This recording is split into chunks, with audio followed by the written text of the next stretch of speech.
Tonight is a maybe a little different kind of community setting, or maybe something that you've been used to in the past. But let me introduce myself first and who we are. Not always easy as a stranger walking into a community and talking about your schools and your communities. My name is Tracy Richter. I am an educational facility planner. My background is I am an educator. I taught middle grades education for several years. And then in the year 2000, I stumbled across this and have been working with school districts and divisions all across this country, facing a lot of the issues that you face, challenging the challenges that districts and divisions face. We are not a big firm, but we have worked in now 47 states with districts as small as 250 to as large as 250,000. So we bring a perspective of planning that is really aimed at making good decision making with all kinds of data involved. And what that means is that a lot of times when you walk into a facility planning process, decisions get made on one piece of information or two pieces of information. A lot of times a division will go through, for instance, a demographic study. And they'll say, hey, our enrollment's spiking or it's declining, so we need to do this to schools. But the problem with that is that it doesn't take into consideration all of the factors that you need to put into facility decisions. First of all, demographics is important. Where kids live, where they're going to move to, how they're going to shift, and where they're going to be. But also when you start to include things like, program information, like how are you going to deliver the programs that are right for today and the future for the students of Norfolk City? And so trying to align things like career and technical education, special education needs, as you move forward to, or it could be pre-K and how those needs are met. It could be how you're going to deliver magnet or thematic programs in the future. It could be moving forward in a transformational conversion initiative that tries to improve buildings. So you add that program piece in there along with the demographics, and then you throw in the condition of your facilities. So the physical condition, are they warm, safe, and dry? Are roofs leaking? Are water fountains working? All those things that get into play. But not only the condition, the physical condition, but also the educational condition of a facility. Are the buildings that you have today the right buildings to teach the education of today? Are they the right space types? Do you have them aligned the right way so students can access them? Okay, so now I've just added a third component. Now the fourth component to this is, finance. Can you afford to move forward in a building program and align your programs to the demographics, to boundary changes, to all of that? Now what happens is that you sit and you watch school board meetings, and the school board will get the demographic analysis, let's say the 1st of November. Then they may get a condition analysis of facilities sometime in the summer when facilities are starting to get revved up for schools. And then they get the financial report. Well, they start that in March, but they deliver the budget in June. So there's pieces of information that get delivered at different times. But you're trying to make a comprehensive decision on how you align facilities for the future. Now, this process is intended to do just that, is to break down all those silos, to try to involve all of those pieces of information to move forward. You've done studies in the past. We haven't thrown those out. We look at the information that a lot of hard-working committees have put in the past to try to move that forward. But this process is intended to build one piece on top of another. The first piece being is that we have to get the data in place to make sure that we're working from the same set of rules. And so what you see in front of you is a district snapshot, intended to be just that. Some background information on schools that we have collected, that we have seen that are appropriate to decision making. So you're going to see things in there like enrollment. Let me caution you first of all that the enrollment you see is still last year's enrollment, only because the official enrollment is just now completed. And so we haven't gotten the official one that gets into the state. And so we're not going to throw out 3 different numbers. We're going to wait till it's right. Hence the draft on that snapshot. The steering committee will let you know as they're sitting at the tables with you that the reason this stays draft is because this document will change a little bit through the process. As we update enrollment, as we see program information change maybe a little bit, as you see some things shift. This is a true live document through the process. We conducted a capacity analysis, looking at your buildings room by room to determine what is the real capacity of your buildings. What can the schools really hold? And it's not a matter, once again, of just counting classroom and say, well, I can stick 25 kids in each of these classrooms, so 10 times 25 equals 250. That's not the way we do it. We align capacity to the programs that are in the buildings. That align that there's always going to be a capacity of a building that says you've got this many rooms and this many spaces that can educate kids. But what will influence that every year is a change of program, because class sizes differ based on the program offerings. If the mandate is 25 kids per classroom and then I've got a special education classroom that mandates 12, no more than that, and all of a sudden I have to put 2 more classrooms in a building for special education, the capacity of my building just dropped by 26 kids by just change of a program, by adding 2 special education rooms. So you're going to look at the capacity of a building tonight, and you're going to see that on there, and you may think, well, no way that building is going to hold that, or how can that hold that? You may see that, hey, wait a minute, there's a waiting list, and it says I'm not up to capacity on that building. Why should there be a waiting list? The capacity isn't always deemed by the number of rooms. It's deemed by the resources you can put in spaces, how many teachers you can get to the right, and the right qualified teachers to the right spaces. Sometimes it's about just, it's about how we get kids there and what's the maximum that we can transport there. There's a lot of different things to go in capacity, but the capacity number you're looking at is truly based on a program that says, these are the programs in the schools as we see it today and how we're going to plan to. And so a lot of the background data that you're going to see tonight is just that snapshot for us.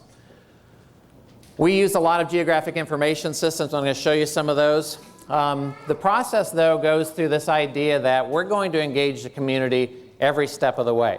The first thing we did is we engaged the steering committee. Scott and Stephanie, thank you for introducing tonight. We appreciate that as our co-chairs. But I also have a lot of other steering committee members in this room.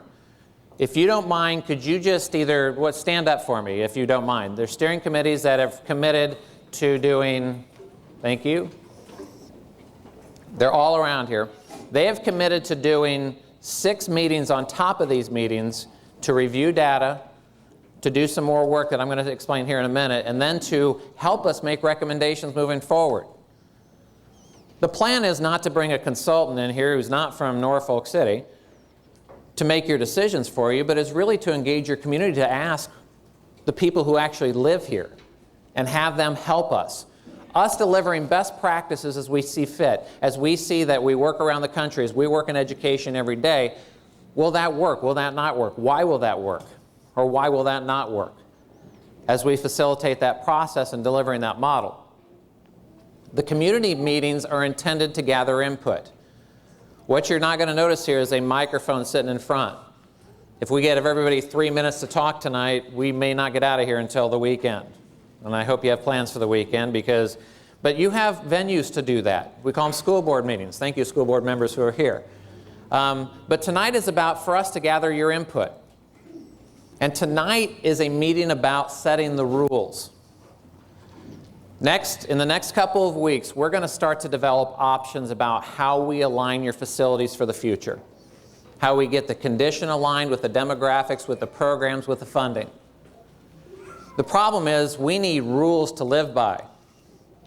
Now, there's always rules to live by that the state's going to give you, that you can't get around. The Commonwealth is going to tell you how to do schools in a certain amount of ways. But what they can't tell you is how you're going to align your schools. And every district or division that we work with is different when it comes to that. So before we walk into our options work session, we need feedback to what are the parameters you're going to give us? You know, questions around, are portables acceptable? Questions around walking distance and riding distances. That way we can then start to develop options to bring back to you as community members in a setting just like this, so you can review all the options on what there is to do. We couldn't pretend to think there was only one way to do this thing, because there isn't. And there's going to be several schools that may have 2 or 3 options to them that we'd like to bring back to you to go through those to see what really is the best option based on your need. But it also has to align to a division-wide vision. And so what we're trying to do, and this is complicated, is we're trying to meet individual needs of schools and students while carrying on a division-wide vision. Now, that's the purpose of this. We went through the list of what a facility plan is intended to do. But our goal tonight is really to give us the rules to plan by.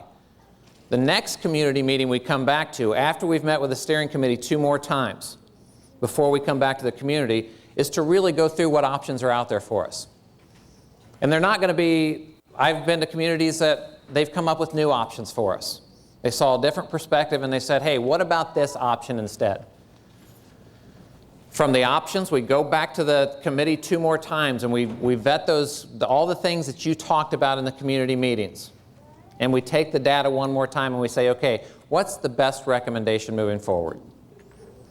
Not only that, but how do we implement it? The problem with a lot of facility plans out there is they get done, they get set on a shelf. Well, this plan is intended to have an implementation plan with it. And so you can see a timeline of events that occur. So that's the process that we're going to go through. And I'm going to take you kind of through some highlights tonight of some of the data that you're provided as we go through the process.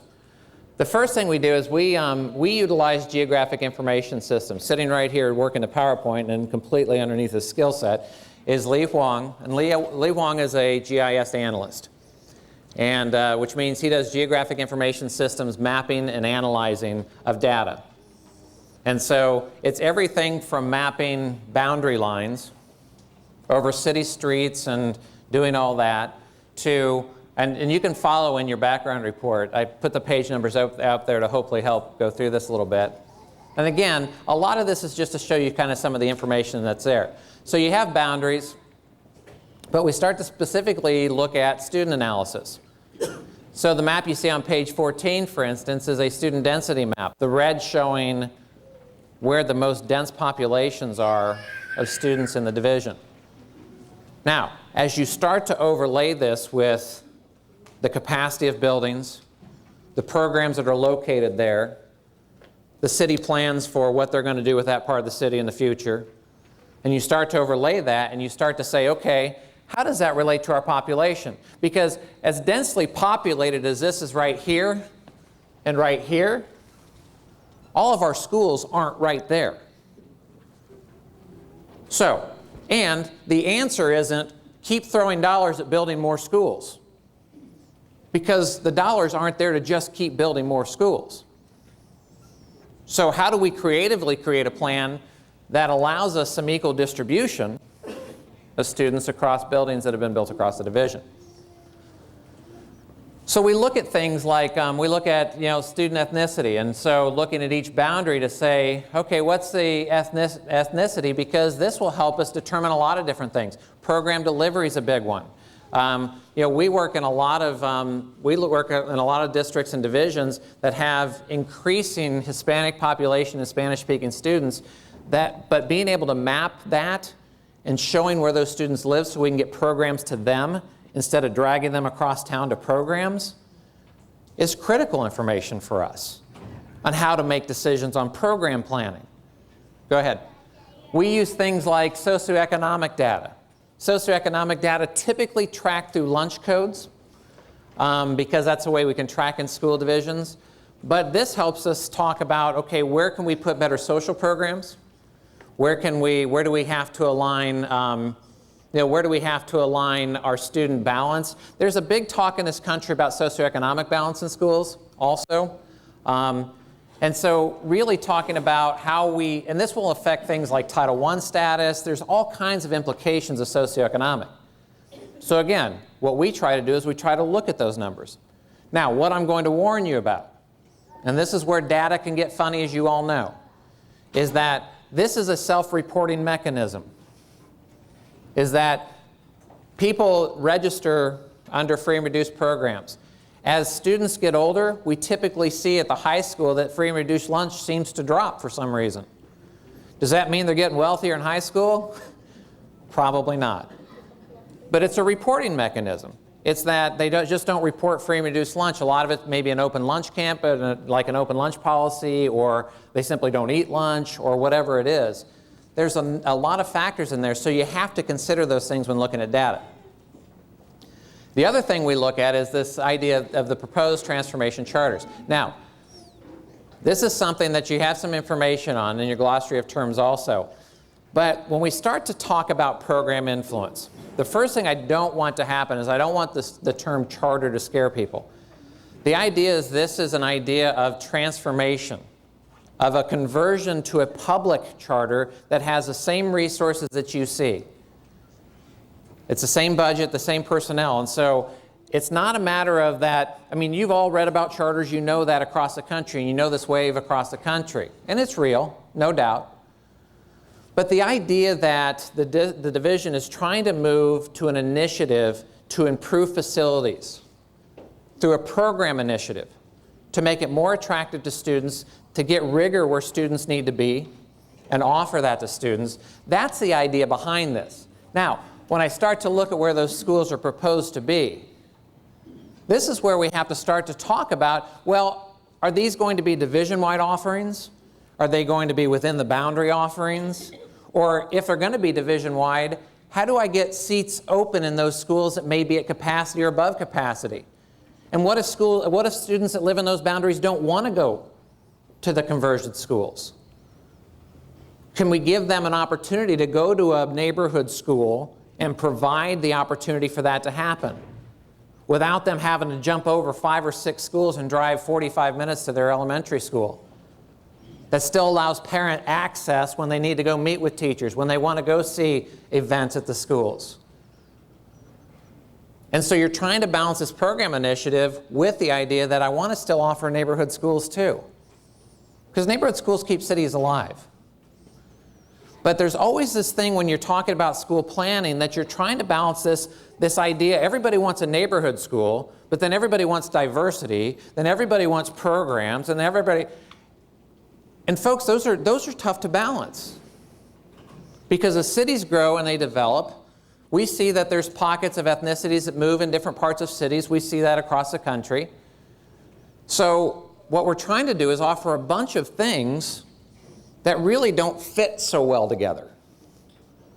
And so when we're talking about programs like International Baccalaureate, we're talking about programs that are preparing students for post-secondary education, trying to get them moving forward to be college ready. Montessori schools are project-based schools. A Montessori school, you'll see this in your glossary of terms, but Montessori schools are more project-based, open learning, independent stuff that happens in buildings. The STEM, the science, technology, engineering, math. STEM initiative is very big in this country right now. And folks, I'm going to tell you, I don't know if that's a fad or if it's a... But what I do tell you is that it does prepare students in a multitude of ways. And the nice part for facilities is what STEM does. It offers really nice spaces for future of education of anything. It offers better lab space, better collaboration spaces. That's what STEM does. And so for me, the idea of planning schools to program is this idea that schools are going to become flexible enough to go ahead and adapt to these changes. So as STEM or STEAM phases out in 10 or 15 years, we're going to have awesome facilities that really are conducive to learning. They're not just boxes along corridors. And so that's what the initiative is about. It's there just to improve and to continue improvement. But you see there's a phase to this and how you're going to do phases over time. Just not going to throw it on you. There's still work with the Commonwealth to do about funding and how you deliver programs like this. But this will have a huge impact on what we do when we do facility planning. Have a huge impact on that. So go to the next one here. On page 22, we got enrollment trends. And this is... and I'm going to go back to the programs, but the enrollment trends have shown decline over time, again, but we're starting to see some leveling off. What's happened is that there's this big trend of decline, the donut holes of urban factors, those donut holes where kids have moved away from centers of cities. But that decline has continued, but it will level off. And trying to stem that is what you're after. And again, I don't personally take the initiative that it's about the more kids we have, the more funding we have. But it's really about survivability of programs, offering viability of programs through numbers that we have. And if we can level that off through better program offerings, that's what we're going to do. Now, that projected enrollment will have an impact on what we do in facility planning. If we see areas of the schools, areas of the division that have dramatic decline, but a lot of capacity, we have some discussion to do. If we see spikes of enrollment or really overcrowded conditions with no facilities, we've got some work to do. And so that effort of moving forward about balancing that enrollment again to the capacity comes into play here. Now, let me give you an example where enrollment and capacity come into play. Let's just say I have a building that has a capacity of 500, but 350 attend the building. Now, when we do enrollment projections, we're going to do enrollment projections by where kids live, not by where they attend. The division already does a really, really nice job of projecting enrollment to the point where it's below a % margin of error every year. So the numbers are right. What we're interested in is saying, okay, let's look at where kids live in those boundaries. And let's get those back. And what we do is what we call geocoding every kid and every address back as far as we can get it. And Lee, we did, how many years back did we do here? I believe at least 6. We did 6 years back about, and again, when we geocode students, we geocode them to their address match. We don't have students' names, we just have IDs and their address. And so what we do is we calculate back and we put in the boundaries 6 years back of enrollment, where they live. And then we run our methodology to project forward 2, 5, 10 years out there. Now, what will start to happen is that if I project an enrollment, but if I have an attendance here, but I have a projected live-in of 560, but only 350 are going to the school, I have to start to figure out why that is. Is it program? Is it facility? Is it reputation? What is it? So we've got to figure that out. Okay, but then all of a sudden, let's say something catastrophic happened and every kid had to go back to their boundary school. I was just talking to somebody about that tonight. Every kid goes back to their boundary school. What happens to this school? It's completely overutilized. So do we build more? Do we move a boundary? Now, let's talk about a school within a school. So if we do an initiative and we want to bring division-wide kids into center schools, how many seats should we allow those to happen? And can we allow that to happen because students may want to stay in their neighborhood schools? And so again, this will balance itself over time a little bit. But when I'm starting to talk about how this program influence happens, I just do it on if I just do it on demographic, I can see that it will shift and move in places that we have to deal with. And now you throw in this initiative that's trying to attract kids across boundaries, and how do we deal with that? So on page 28, you're going to see the capacity analysis. And I put it up here just as a visual because you have it in your report.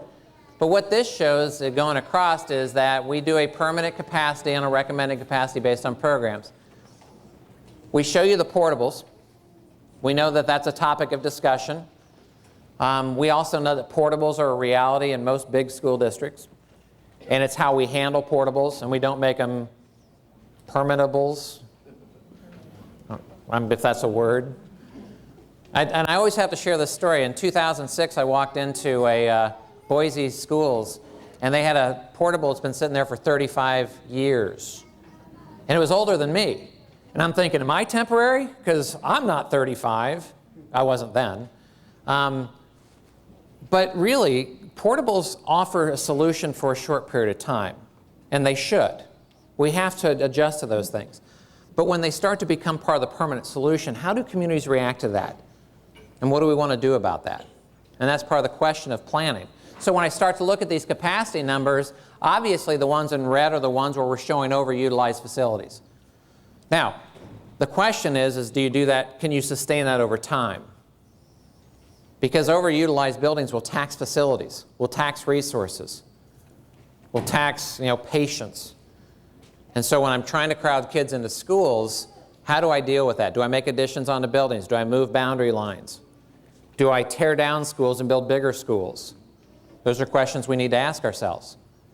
But then I see schools that, as you go across, you see schools that are completely underutilized. That if I start to look at buildings that have a 60, 70% utilization, why is that happening? Is it because kids just don't live there anymore? Is it because it has a bad reputation? Is it because the program offering is not there for kids that need it? It could be all of those things in one package. And so we have to then think about overall how we're going to balance the utilization of facilities. A general good rule of thumb is that you want buildings to be somewhere between that 80 and 100% utilized. That's a pretty good rule of thumb. Now, I'll tell you that most high schools, and I know I've got a couple high school principals in this room, that high schools, when you start to see 75 or 80%, those buildings start to feel really full at 75 or 80%.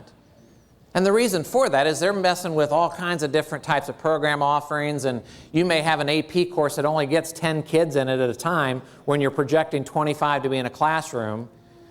And so you're trying to juggle all that. And so once again, you start to look at this data and you say, okay, what's the reality of that data? And it's not just about looking at numbers. It's talking to the high school principals. It's talking to all the people out there to know exactly what's going on in that utilization. But again, it gives us a general snapshot. I've got some capacity in this area.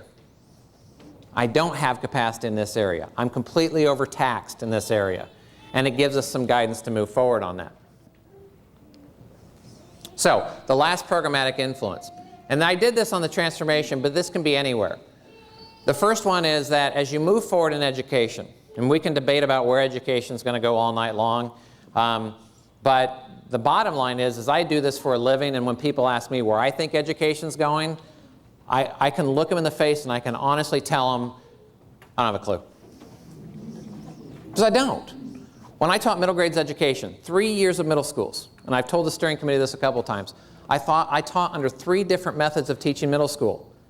I taught departmentalized, I taught grade level, and I taught a loop, believe it or not, in just 7 years. Because middle schools they were trying to change the middle school. So to really say where education's going is an impossible feat. But what we have to do is we have to start to look at schools that have these differentiated spaces that can adapt to different program needs. And that's going to happen. As you see the new construction of new buildings coming up, the one that's just kind of out there that looks to be built in the future might be Campostella. And Campostella offers different types of spaces that you may not see in a school today.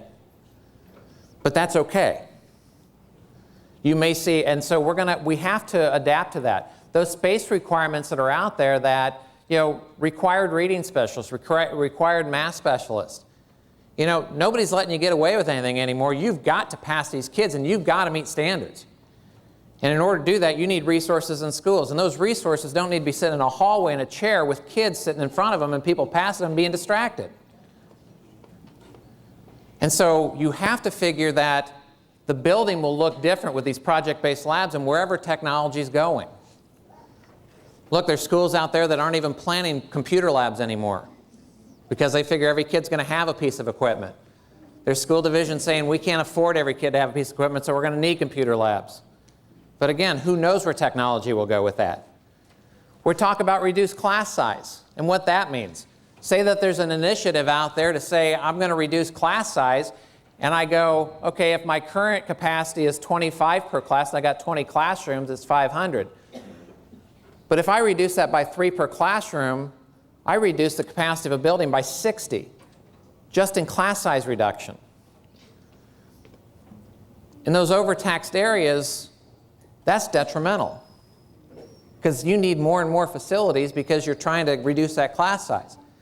We won't argue about class size because we know the balance of that. Everybody's been in that argument before, but that's just a real example of how a program can influence how we do capacity. Now, finally, the last piece to this is how we get kids from point A to point B. Get them in the division, Get them graduated. Just don't get them to high school. Get them graduated. Now, how do we do that? Now, I'm going to start to throw some curveballs in here. Okay, so if I have a transformation charter at the elementary grade level, and the family or the student decides, you know what, I'm ready to go back to the neighborhood school. Do we offer that vertical pathway where a student can go ahead and exit a program into a middle school program and still not lose anything? We should be able to do something like that. But let's complicate it a little more. Say that the neighborhood school option wasn't there and they want to go back to a transformation at high school. Are they prepared to walk into that conversion charter in the future? And so not only are we thinking this way now, but when we have to develop options, we have to think about this way. I took this job because it was easy. That's not easy decision making, but again, you see how we have to kind of do it this way and this way. And we have to look at data just a little differently. It's not a plan driven by this school board. It's not a plan driven by the superintendent. He has the initiatives that put you in the right direction. But it's up to the input that we get from this planning process to really drive how we're going to align these buildings. We've set the stage with strategic planning, a fantastic effort done by this division to set your goals. Now, our job is to look at facilities and what that